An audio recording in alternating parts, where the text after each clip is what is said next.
Hi Taurus, this is Jav. Welcome pa sa ating channel. Gamitin ang reading na ito bilang gabay lamang. Kung naka-resonate kayo, comment down. Kung hindi kayo naka-resonate, ibigay niyo po sa iba kasi general reading po ito. This is for you, Taurus.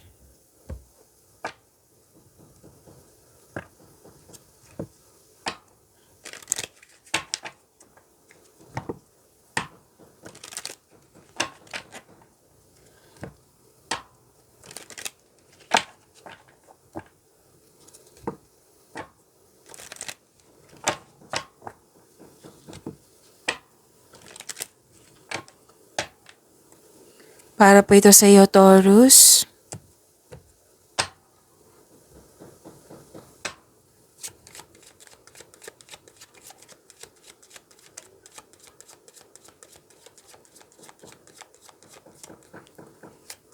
Maraming salamat po sa inyong patuloy na suporta at maraming salamat din po sa mga hindi nag-skip ng ads. Sa mga hindi pa nag-subscribe, subscribe na po kayo at click bell notification para malaman nyo na may bago tayong video.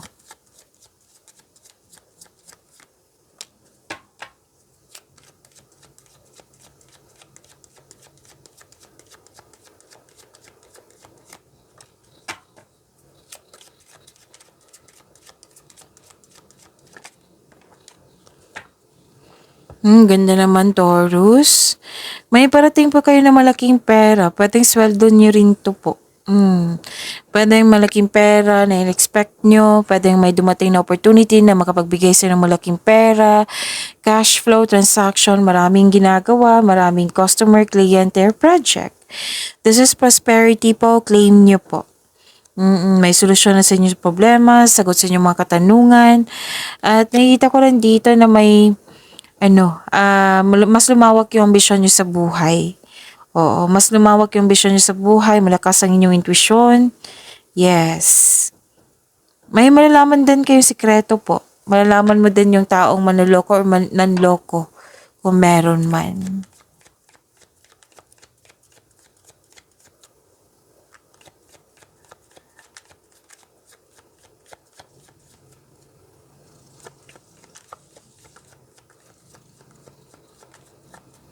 Spirits guide, energy po ni Taurus.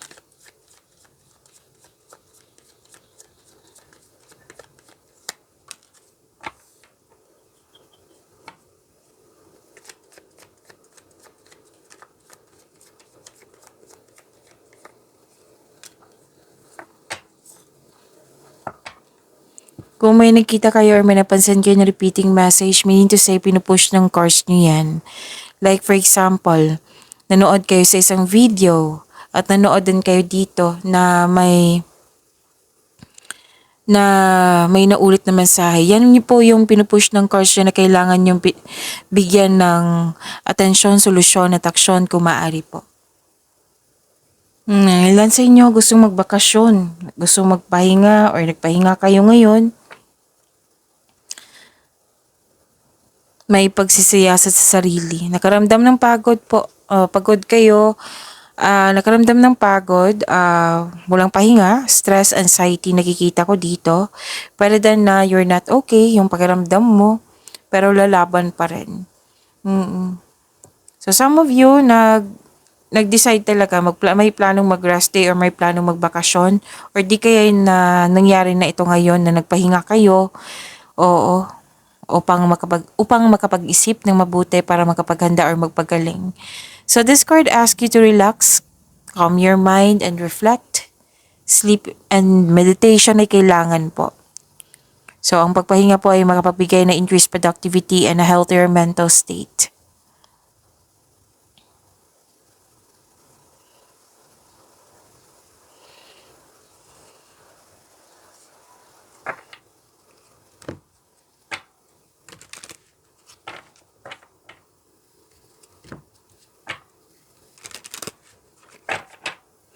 So togetherness, celebration, celebrating with good friends or family is what you need most right now.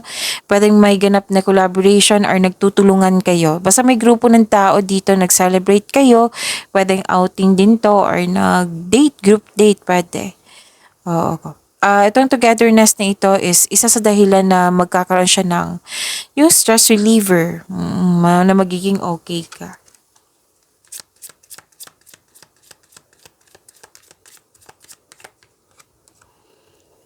The shadows reveal your inner strength. So this is the clarification na nagpahinga kayo para sa pagbalik nyo na re-energize na yung energy nyo po.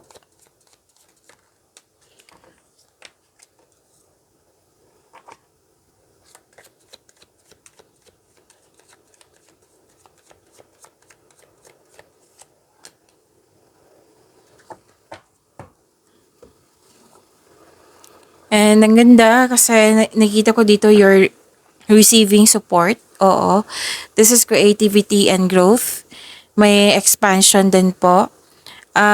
May parating. Oo. Yung sabi ko kanina sa inyo na makaka-receive kayo ng malaking pera. Ito din po. May parating makaka-receive ka ng malaking pera or di kaya unexpected job opportunity na makapagbigay sa iyo ng malaking pera. So, ang advice po dito, you will need to be patient. Huwag kayo mag-alala, darating po ito. So, this is abundance and success po. So, claim nyo po.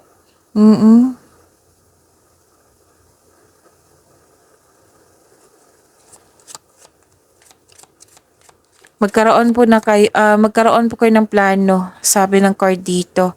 Kasi nga, 'di ba, may opportunity, gawa kayo ng plano, bumuo ng diskarte upang makuha ang gusto mo. Or di kaya kung may toxic dyan, kailangan mong iwasan kung pwede po.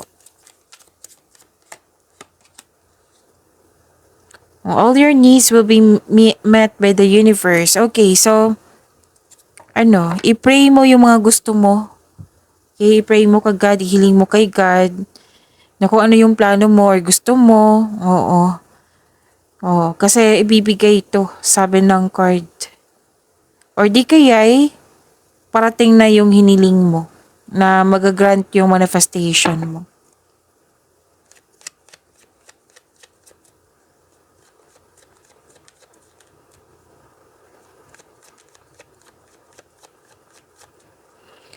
Love life, self-love, partnership, and your man's name.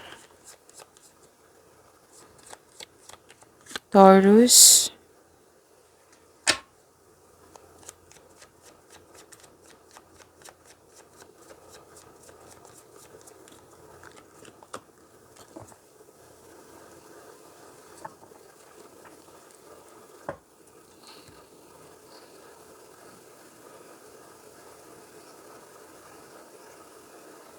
Sa career, sa love life, self-love, partnership, and romance, nakikita ko dito na nagkaroon po ng, okay, Taurus. It might be this is a person na mataas ang kanyang, very aggressive. Oo, pwedeng nangungulit to sa'yo. Pwedeng maliligaw or taong kilala mo na nangungulit siya sa'yo. Yan yung nakikita ko na makulit. Gustong may kunin sa iyo na it might be your oo or basta very aggressive po siya.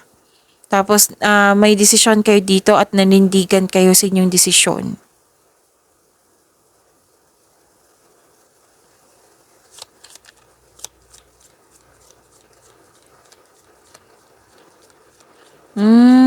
Okay. So makakaranas ka ng hirap sa pagtanggap ng bagong tao sa buhay mo. Kahit may nangungulit sa iyo, sa mga single dyan, corded ka. So sabi ng card dito, try to fix yourself. Okay? Fix and forgive yourself. Okay? Para makamove forward na kayo. Tapos sa mga relasyon dito sa buhay mag-asawa, nakita ko dito na mataas ang pasensya mo sa partner mo. Pwede din na mataas ang ego nito. Nakaramdam ka ng pagod pero nakita ko naman dito na mag-move forward kayo. It might be pag-usapan nyo to para magkaroon ng adjustment po. Okay? Nakaramdam ka ng pagod dito na dahil sa mataas ang ego. So, kailangan ng mahabang pasensya nito.